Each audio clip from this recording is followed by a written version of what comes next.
Hoy estamos a 4 de julio, más de una semana después del doblete sísmico que causó tantos estragos en Venezuela. Para nadie es secreto ni para nadie es oculto todo lo que está sucediendo, el tamaño de la crisis humanitaria que estamos viviendo en nuestro país el día de hoy. Y bueno, nuestra contribución es de parte de lo que es la psicología y la psiquiatría, porque ciertamente la sociedad civil, de manera individual y colectiva, están sufriendo el caos de este desastre natural.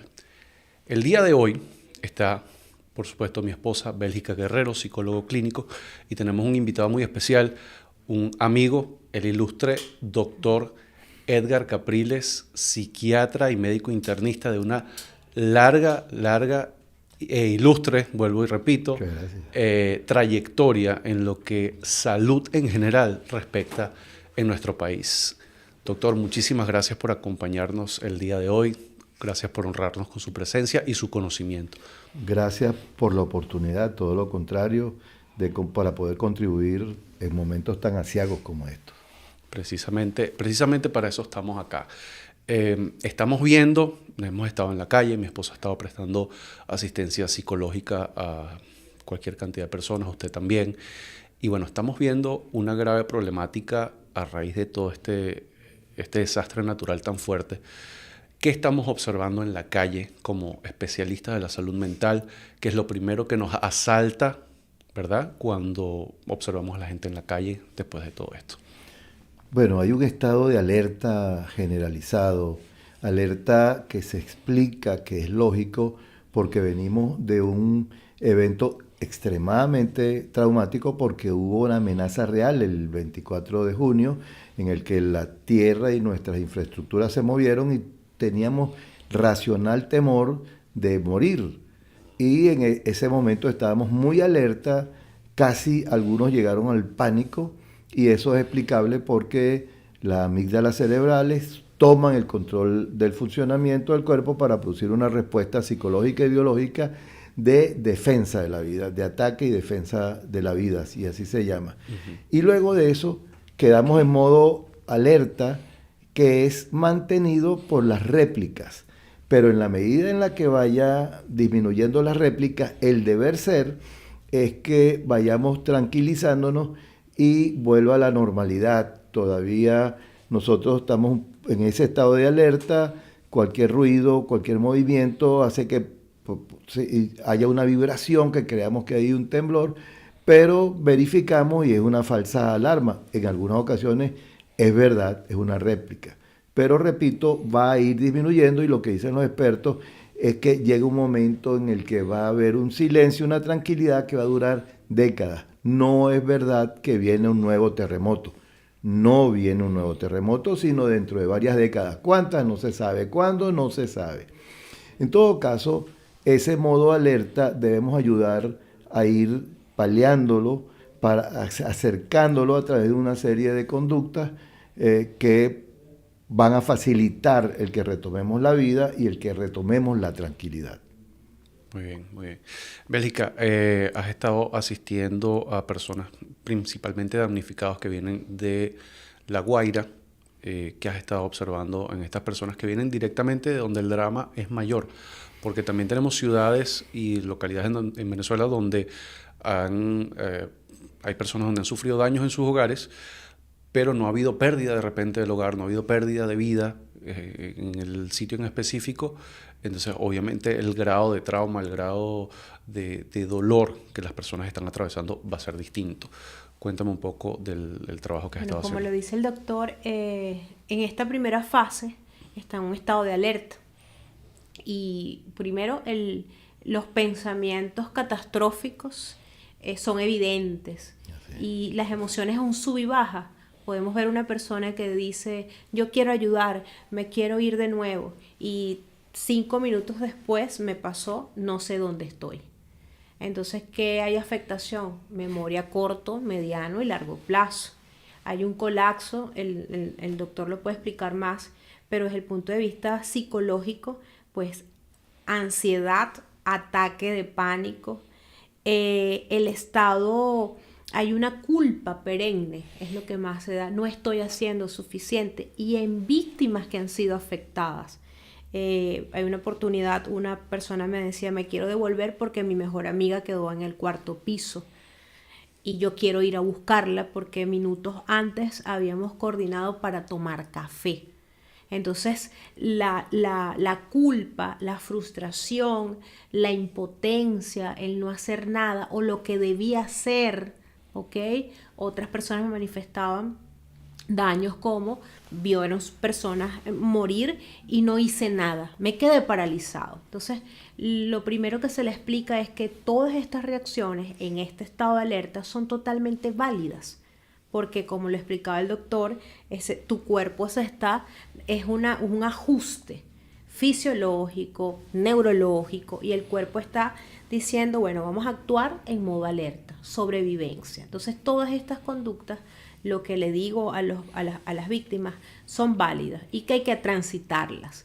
Hay frases que salen tal vez de una persona con buena intención en decir cálmate, pero ¿cómo le decimos a alguien cálmate si se le derrumbó la casa o vio muertos? ¿Cómo le decimos? No, tranquilízate, todo va a pasar. Entonces es importante, y siempre se los explico, que las personas transiten, primero validen la emoción, ¿ok? Segundo, transitar, y ahí es donde vienen las estrategias para que esa emoción no se implante en prolongado y la persona quede pues en esos estados. Pero ahorita lo primario es reubicar a la persona en tiempo y espacio. Y como decía el doctor, siempre les explico, según científicos, estas réplicas son necesarias, liberación de energía, y bueno, no sé cuántas décadas viene. Entonces, en plena consulta, muchos ancianos, entre el dolor y lo jocoso que somos como venezolanos, dicen, ay, qué alivio, licenciada, porque entonces de aquí a allá yo no estoy. Entonces, explicarle desde un contexto tal vez más simple, la parte científica da alivio. Y me encanta como el doctor lo explica, porque también la persona debe saber que su cuerpo fisiológicamente va a sufrir unos cambios. Entonces, explicarle la regulación del cuerpo. Me baso mucho en eso. Porque entonces, es que yo estoy sintiendo esto, entonces estoy infartada. No, es un ataque de ansiedad. Entonces vamos a respirar, y esa es la mayoría de las cosas que estoy viendo en estos momentos, y cosas más difíciles que me reservo por cuidado también de las mismas víctimas. Sí. Específicamente hablando del tema de la culpa, que creo que es bastante poderoso en este aspecto porque lo hemos visto de distintos sectores de la población. Aprovechando aquí a agradecer a todos los venezolanos que están en el exterior porque han dado la cara. Han dado la cara por esta crisis, han estado enviando dinero, han estado enviando recursos, han estado moviendo a otra gente, y eso se los agradecemos. Hemos escuchado ya de bastantes personas que están afuera que se sienten culpables porque no pueden hacer más y quieren hacer más, se quieren devolver, quieren mandar dinero de donde no tienen, y la culpa los está consumiendo. Creo que la culpa, el sentimiento de culpa está consumiendo a mucha gente. La culpa del sobreviviente se llama, ¿correcto? ¿Cómo vamos a manejar el tema de la culpa a las personas que estén escuchando esto, que de repente sientan que no han hecho lo suficiente o se sientan culpables por estar vivo cuando su vecino no lo está, o de tener una casa cuando su vecino no la tiene o cuando otras personas no la tienen? Hay muchas personas que se sientan, de hecho creo que nos ha pasado un poco, se sientan de repente a comer y el primer bocado en su boca dicen no puedo porque hay gente en La Guaira que se está muriendo de hambre, hay gente en La Guaira que ya falleció. ¿Cómo hacemos para lidiar con la culpa? Bueno, lo primero es que tenemos que entender que este es un fenómeno natural para el cual no estamos entrenados. Y en un país sísmico como Venezuela, han debido entrenarnos a todos cómo funcionar, como ocurre en Chile y en Japón. Lo segundo es que no podemos hacer nada para salvar gente en un momento en el que se está moviendo la infraestructura, y el deber ser es tratar de salvar nuestras vidas y lo que están con nosotros.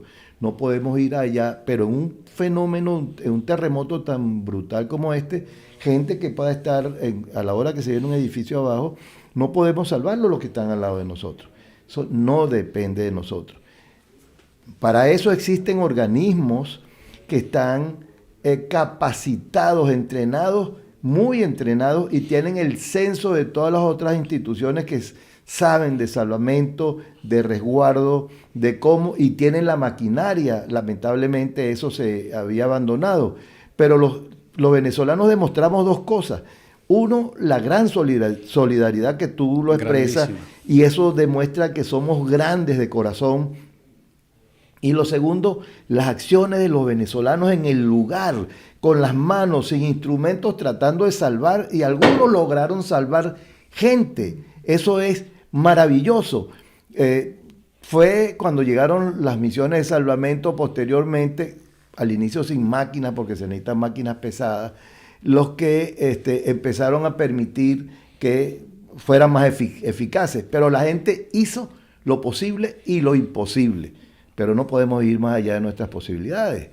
No debemos sentirnos culpables. Nos agarró desprevenidos, sin entrenamiento, un fenómeno natural.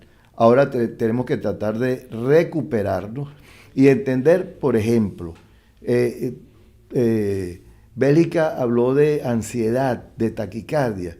Hay muchos pacientes, muchas personas tienen síntomas de ansiedad. Uno es la taquicardia, que es el mecanismo que utiliza el cuerpo para prepararse para la acción de ataque o huida que yo mencioné, porque tiene que llevar sangre a los músculos, porque debe haber una acción que tiene que ser eficaz. Entonces la acción es de actividad, huir o atacar, y eso requiere grandes volúmenes de sangre. Entonces hay taquicardia. En ese momento no nos damos cuenta, pero después, cuando no hay movimiento y tenemos taquicardia, decimos, tenemos un problema de corazón. No, tienes la taquicardia porque estás en estado de alerta. También te das cuenta que te estás hiperventilando, que en aquel momento estuviste hiperventilando, pero como estabas atento al movimiento de las paredes, no te diste cuenta. Pero ahorita sí, entonces crees que tienes un problema pulmonar. Puedes tener mareos, náuseas y vómitos, puedes tener temblor, sensación de frío o calor. Hay numerosas reacciones, síntomas que tienen que ver con la ansiedad. Son respuestas normales. Lo que hay que señalar para concluir este tema es que eso debe ir disminuyendo y desaparecer. Si permanece en el tiempo o aumenta, y si dificulta nuestro funcionamiento, debemos ir a buscar un profesional de la conducta. De la conducta, claro.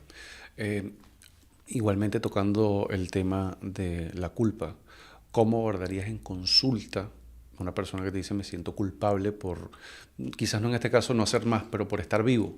Qué grave eso. Sí, nos ha pasado. Bueno, ayer precisamente una gran amiga cumplía años y estaba llorando todo el día porque ella no quería celebrar su cumpleaños. Y le dije, mira, tenemos la oportunidad de estar vivos y se te otorgó un año más de vida. Sé que la celebración no la vas a exponer, no va a haber una fiesta gigante, pero vamos a celebrar el instante y la oportunidad que tenemos ahora. Vamos a reír, vamos a comer esa torta, ese postre, porque un punto muy importante que aunque esta palabra sea tan drástica, la vida continúa para muchos de los que no hemos estado afectados, y para los que están afectados igual la vida continúa.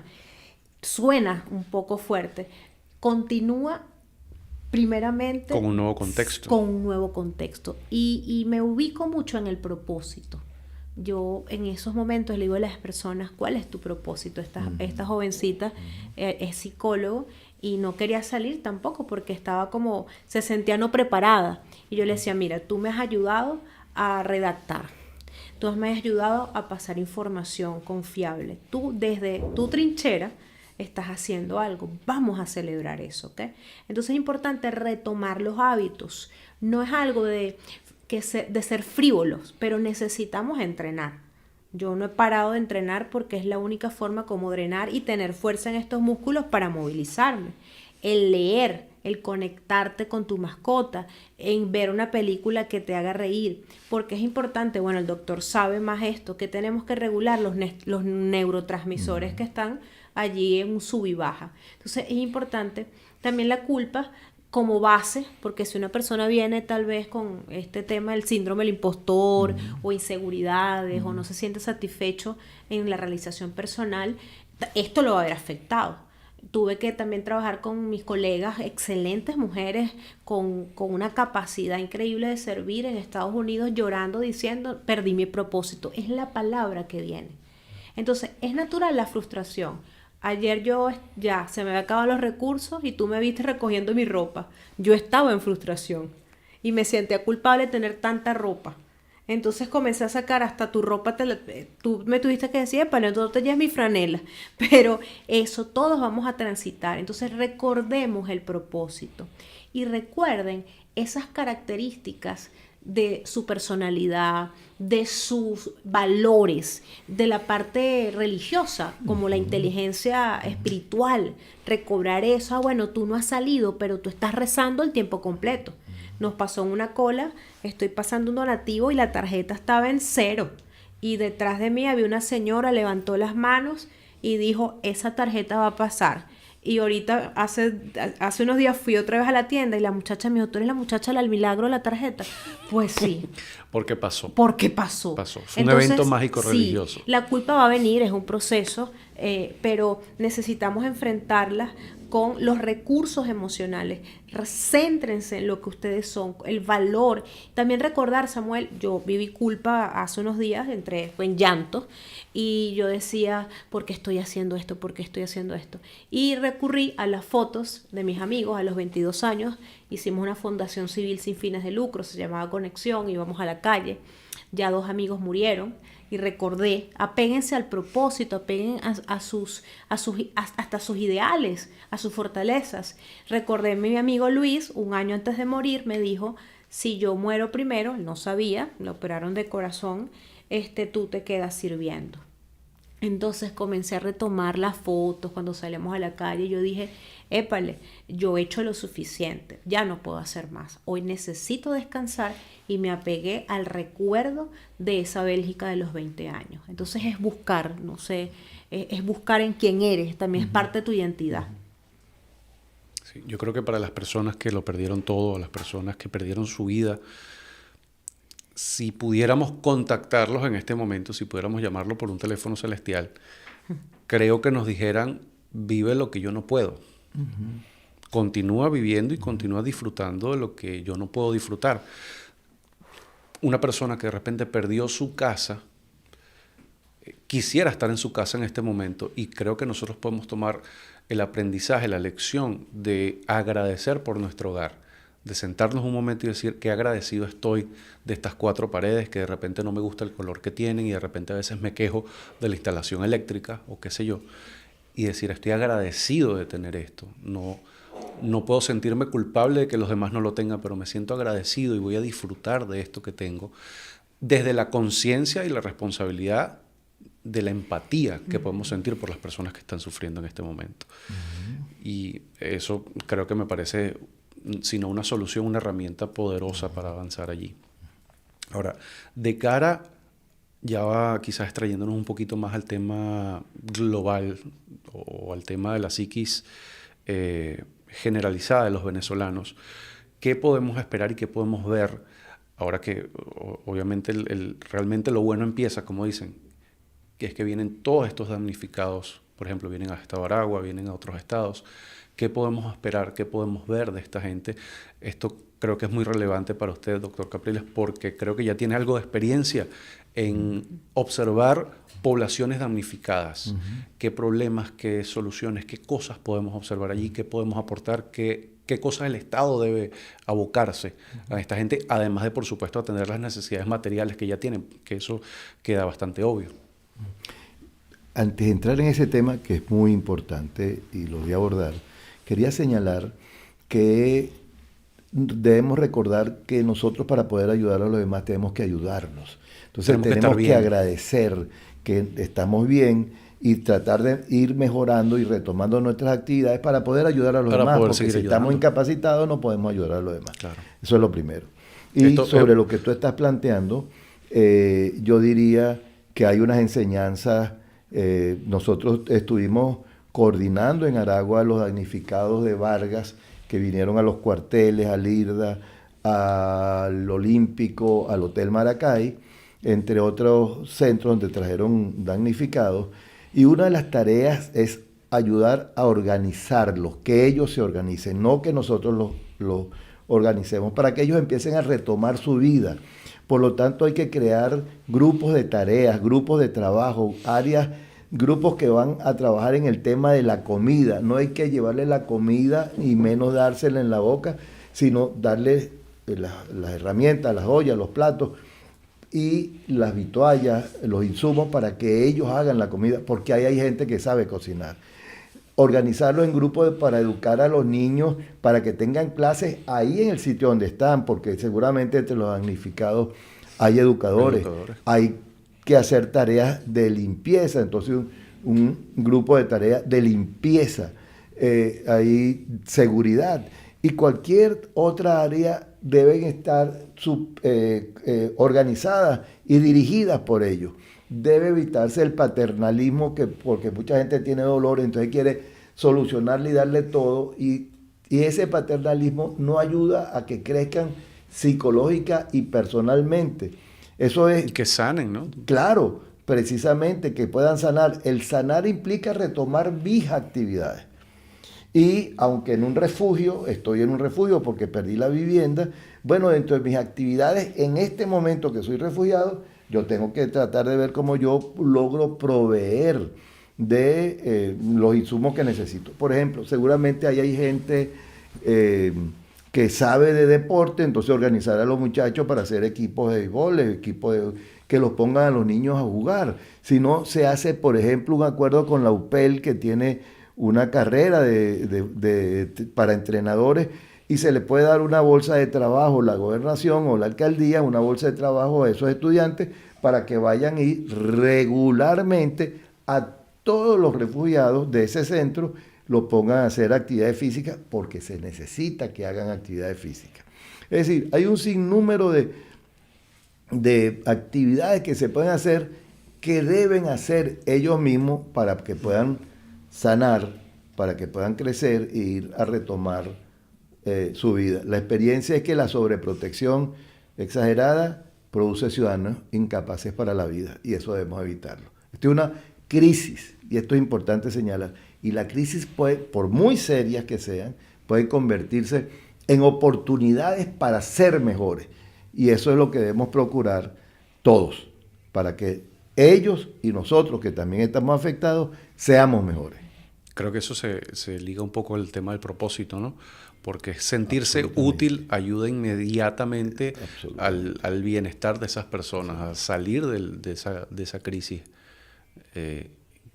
Creo que sería muy poderoso, y creo que es algo que ese tema de la autogestión de los recursos que tengan disponibles y la autoorganización de las personas damnificadas, creo que es algo muy poderoso, y creo que deberían adoptarlo en la medida de lo posible, y nosotros como voluntarios, como ayuda, como todo, tratar de facilitar que ellos tengan esas herramientas en las manos. Así es. Y te voy a poner un ejemplo. Seguramente los que allí cocinan podrían recibir un entrenamiento como chef de algún chef conocido, de algún grupo de cocineros, que va y le dice, ok, vas a hacer la caraota, pero la vas a hacer así, lo vas a condimentar así, digamos, en alguna medida perfeccionan sus conocimientos, que le van a ser útiles posteriormente. No digo que los conviertas en chef, pero en mejores personas en el área culinaria. Y así en cualquier sector de la vida, y allí deben haber, como se hicieron cuando los damnificados de Vargas, debe haber un equipo médico, debe haber un equipo de psicólogos, de educadores, los que salgan de los damnificados mejor, pero debe haber que los apoye, los oriente y los atienda para que puedan crecer y salir mejor de esta crisis gravísima en la que estamos. Perfecto, perfecto.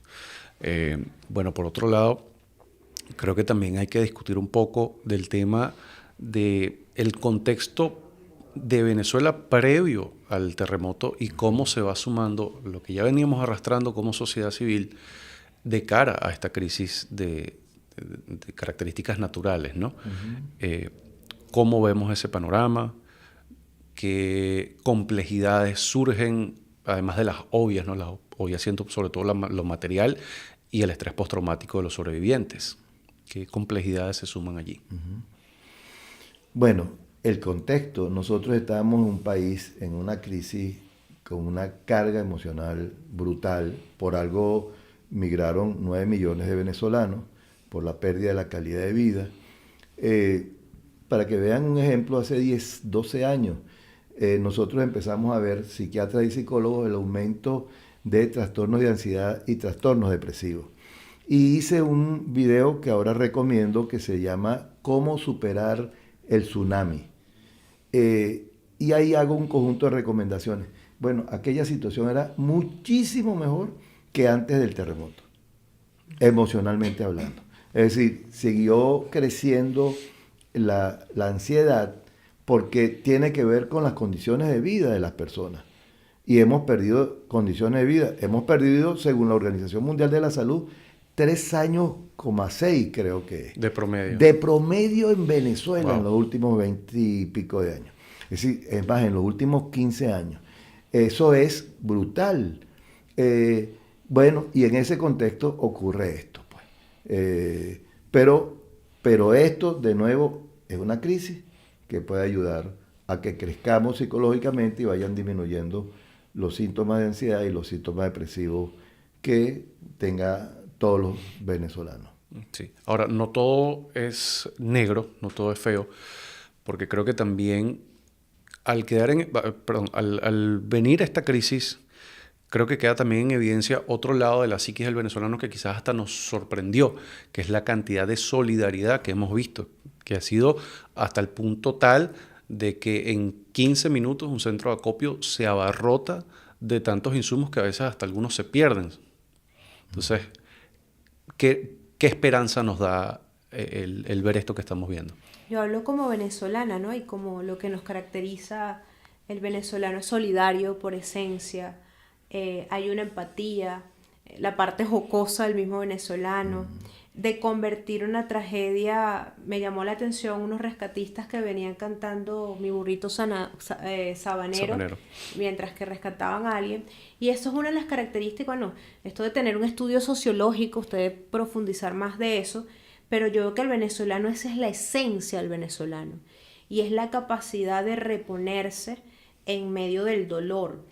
Y esa conexión emocional que tiene el venezolano. Nosotros vamos en la calle y ya estamos y preguntamos ¿cómo está tu familia? Y yo no conozco esa cajera que me está atendiendo. Preguntamos bastante cómo lo vivieron. Sí, y la cajera te sonríe y te dice todo bien, ayer viniste a recoger insumos, yo tengo unos aquí que te guardé. Entonces yo digo que esto debería aumentar el término psicológico que hemos vivido en una desesperanza aprendida. Estamos reestructurando cognitivamente y estamos alcanzando en medio del dolor la esperanza. Y la esperanza como estrategia de afrontamiento. Entonces hablábamos el tema de la fe, cada uno en su fe. Yo digo a las personas, no dejen de orar, no dejen de rezar, no dejen de encomendar el día a Dios o a la creencia que ustedes profesan, porque eso estimula esa área espiritual, por así decirlo. Entonces aquí nos dimos cuenta, y esto es muy particular, yo a veces tenía ciertas dificultades con los motorizados, porque se ha multiplicado, ¿no? Pero ahora yo amo los motorizados. Entonces yo vi más de 150 motorizados desplegándose por las delicias, cargando insumos. Nos consta a todos. Entonces ese es el venezolano. Nos tenemos que refugiar en eso. Hay muchos venezolanos que, ahí yo soy un poquito fuerte, han descalificado las virtudes del venezolano.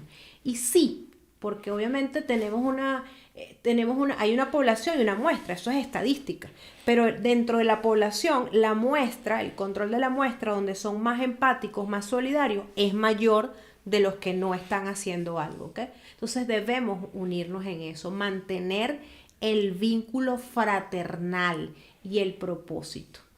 Ciertamente, creo que es bastante esperanzador esa parte y creo que trajo bastante alegría. De hecho, en un momento fuimos a paliar escombros y alguien nos dijo, qué gusto conocerlos, porque esto me anima mucho. Un chamo joven, un chamo muy joven. Qué gusto conocerlos, verlos aquí, me emociona mucho. Y era de otro, nosotros estábamos en Andrés Bello y él venía del Limón. Del Limón venía. Ajá. Con su palita.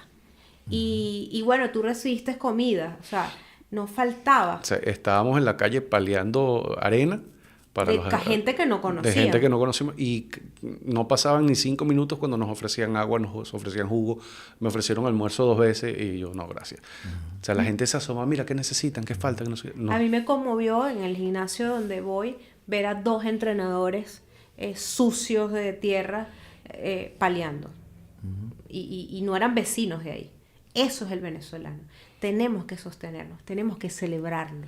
Sí, eso hay que celebrarlo. Y que... conservarlo como sentido de pertenencia. Déjame decirte que yo me siento orgulloso de los venezolanos por esa solidaridad, que hay gente que se ha sorprendido afuera. Dicen, bueno, pero este es un mar de cosas que traen y un mar de gente.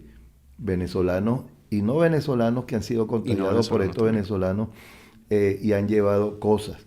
La dificultad, a nosotros nos han contactado, la dificultad es cómo se envían y por medio a quién llegan. Se envían, porque ahí hay temores racionales.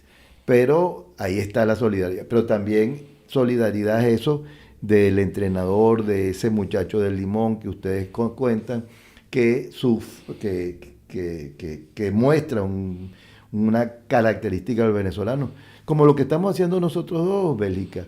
Nosotros, y estamos a la orden, estamos yendo a las comunidades que nos piden una charla sobre qué es lo que está pasando, qué fue lo que viven, y la gente expresa sus emociones y los ayudamos a que vayan transitando hacia la normalidad y vayan creciendo. Eso es parte de la característica del venezolano y debemos emocionarnos, más allá de las ausencias que hay. Debemos emocionarnos porque somos un país de gente hermosa, realmente. Ciertamente. Y también recordar que si bien pronto vamos a ver cómo la gente empieza a retomar la normalidad, entre comillas, la gente está empezando a trabajar, a asistir a sus trabajos, pronto creo que comienzan las clases otra vez, ¿correcto? El lunes. El lunes comienzan las clases otra vez. El que veamos el retorno de la normalidad hasta cierto punto no quiere decir que es que la ayuda se haya enfriado. Creo que hay una buena conciencia, y eso venía a partir de un miedo que todos teníamos, pero creo que hay una buena conciencia de que esto es para rato. Ahorita es que comienza lo bueno. Ya se pudo salvar a la gran mayoría de las personas que se pudieron salvar. Lamentablemente, bueno, sabemos que hubieron muchísimas pérdidas y nuestro corazón está con las familias de los fallecidos.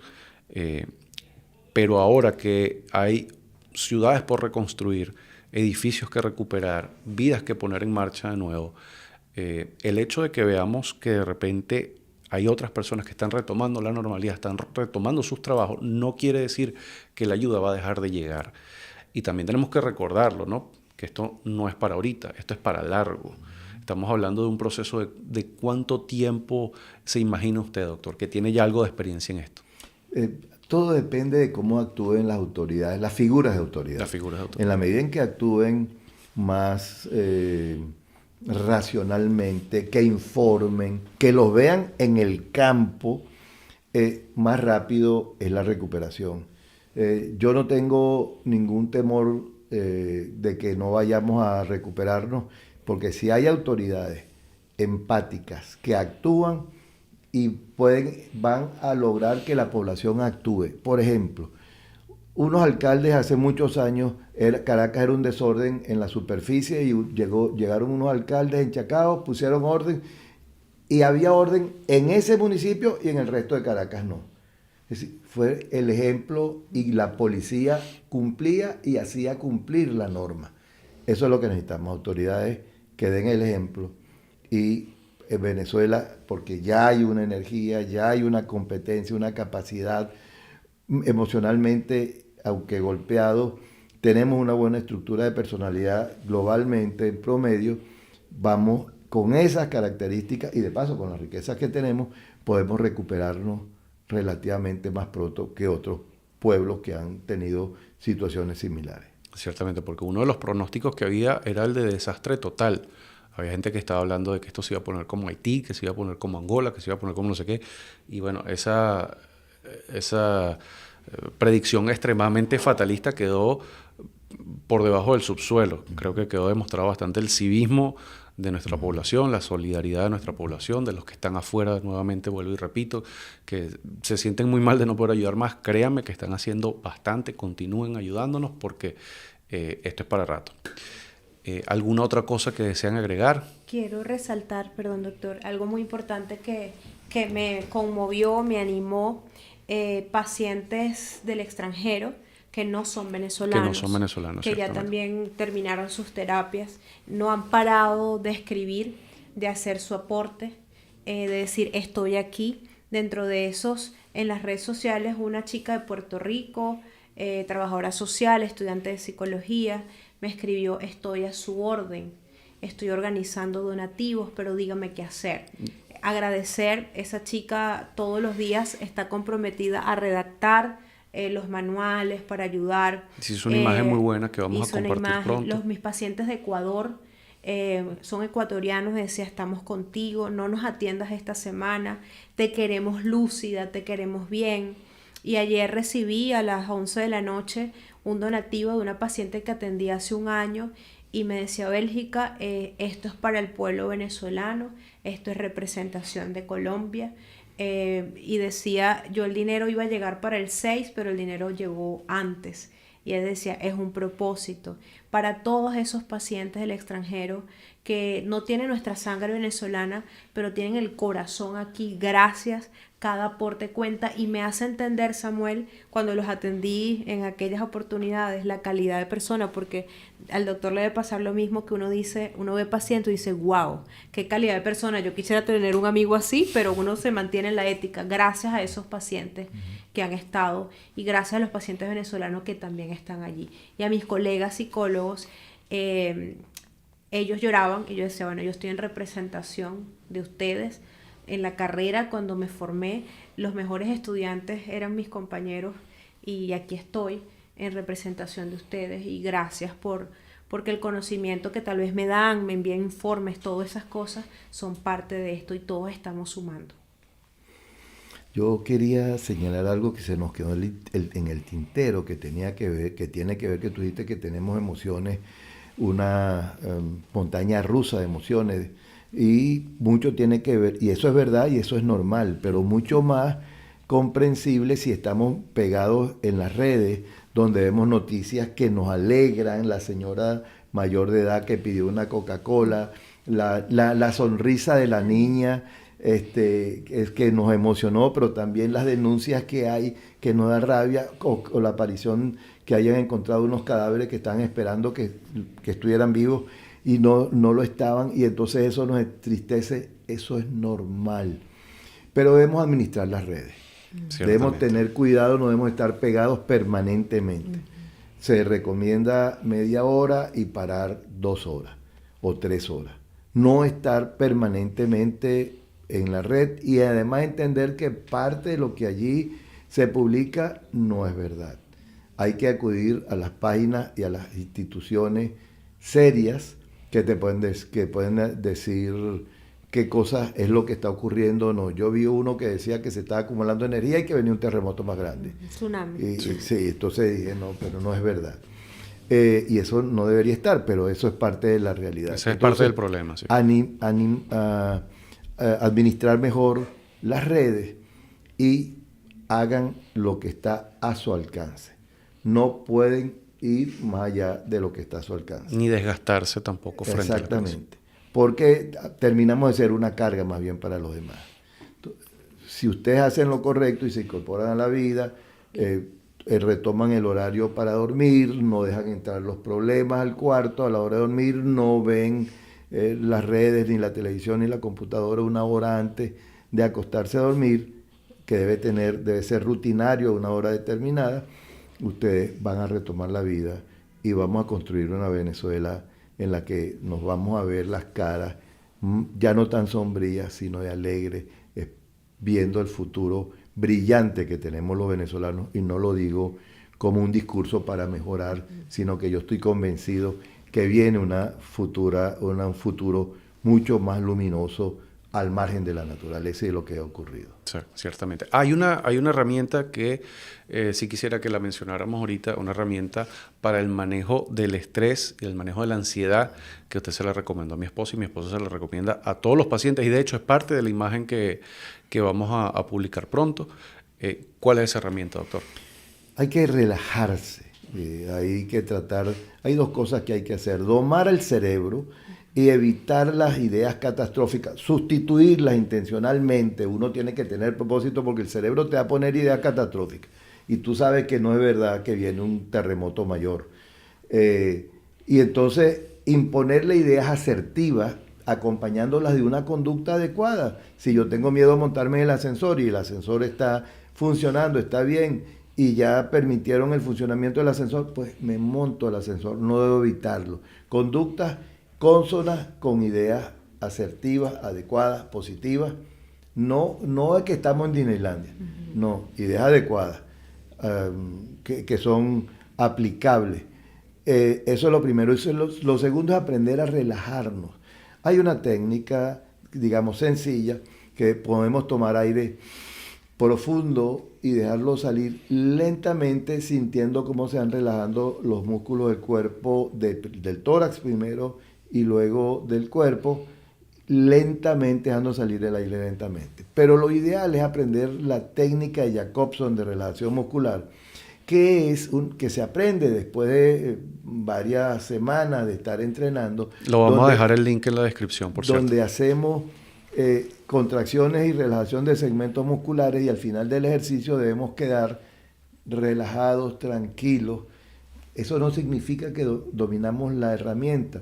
Lo debemos practicar todos los días, y además esa sensación que tenemos al final del ejercicio debemos replicarla, tratar de replicarla. Al principio no va a entrar, durante numerosas veces en el día, y va a llegar un momento en que va a aparecer, porque al principio no entra, y va a llegar a aparecer levemente, y si uno sigue moderadamente y uno sigue, y va a relajarse rápida y profundamente. Y ya cuando uno se relaja rápida y profundamente, domina la relajación, la técnica, la relajación de Jacobson se llama, y ya no necesitas ningún tranquilizante. Lo tienes en el cuerpo. Esto lo está diciendo un psiquiatra.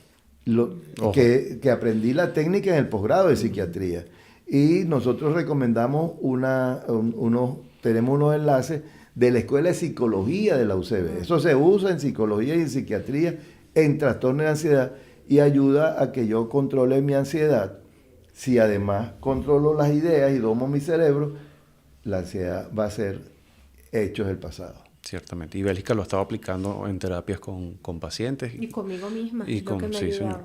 Sí. Sí, dentro y fuera del contexto del terremoto lo hemos estado aplicando. Bueno, creo que ya alguna otra idea por compartir, alguna otra acotación que hacer.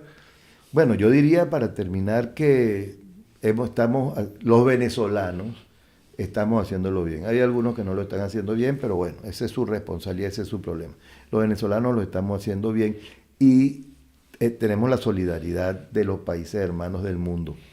Sí, mucha gente. Impresionante. Los rescatistas han hecho un trabajo espectacular. Extraordinario, de verdad, y debemos agradecerlo. Eso es un motivo de alegría, de satisfacción, y vamos en camino de producir un cambio, y ese cambio nos va a llevar a tener un país en el que van a regresar nuestros hermanos que están afuera, y vamos a abrazarnos, y va a ser un país de progreso, de bienestar, sin ninguna duda. Amén, amén. Bueno, muchísimas gracias, doctor, por acompañarnos el día de hoy. Sus contactos en las redes están en la descripción del video y en pantalla también. De verdad que agradecidísimo por su sabiduría, por su conocimiento y por su compañía el día de hoy. Gracias a ustedes. Gracias a ustedes. Bueno, y gracias también de nuevo, y para finalizar, gracias a todos los rescatistas, los voluntarios, equipo de bomberos, todas las personas que se han sumado con sus manos, con una harina pan, con una pala, todas las personas que se han estado solidarizando con sus vecinos, con sus amigos, con gente completamente desconocida. Todos los que se han estado sumando al esfuerzo de recuperar a este país. De verdad que estamos orgullosísimos de ser venezolanos hoy más que nunca.